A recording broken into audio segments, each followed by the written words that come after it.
Anyone who was a gamer back in the early 2000s knows about Crysis, a game so graphically off its tits at the time that it turned even beast PCs into quivering Victorian-era children. A big meme that came out at the time, before memes were even properly a thing, was a single question: can it run Crysis? The question was asked of new consoles and new PCs alike. Crysis quickly became a benchmarking tool, and it will likely always be remembered this way. I couldn't afford a beast PC when Crysis was released because I was an unemployed Marxist that thought that working was oppressive. So naturally, in my mind, Crysis wasn't anything special, and of course I didn't care that my working mate could run it on his new desktop. Consequently, I only finished my first playthrough of the game last week on the Nintendo Switch 2. That's right, I played through Crysis for the first time on a handheld. My past self would have been astonished that I played Crysis on a handheld.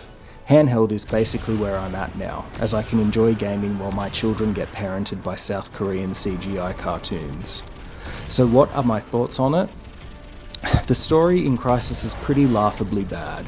On paper it sounds like a standard alien invasion plot, but in practice it plays out like a B-grade movie. Not in an ironic, fun way, but in more of a Year 6 creative writing project way.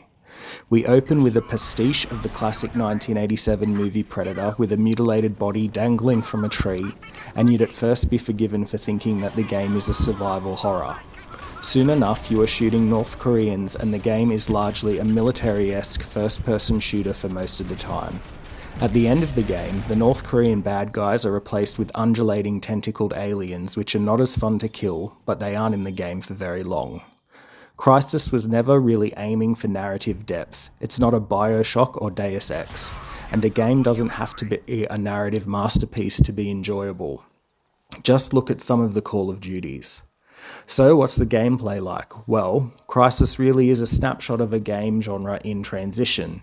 Prior to Crysis, a lot of first-person shooters were set in narrow corridors inside buildings, think Doom 3. Crysis was one of the first games to adopt a partially open sandbox game world. Is it still fun to play? There are certainly bigger and better open worlds to play in now, and Crysis feels pretty dated next to a game like Metal Gear Solid 5 or Grand Theft Auto 5, but there is still fun to be had running through its world. You wear a futuristic robot suit that lets you turn invisible and jump abnormally high, among other things. This gives you the feeling of being a tactical futuristic badass that can wipe out entire squads of North Korean militants in seconds. It does give you the option to sneak around or go in guns blazing like Arnold Schwarzenegger in Commando, and it was arguably one of the first games to do this. Another feature worth mentioning is the semi-destructible environments. You can shoot a tree so much it falls down, and you can punch or blow up most of the little shacks you find throughout the game.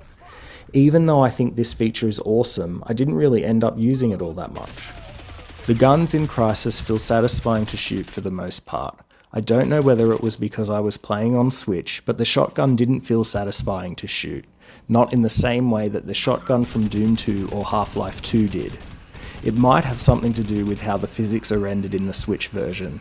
There was a lot of wacky enemy cartwheeling happening when I used the shotgun, and not in a cool way.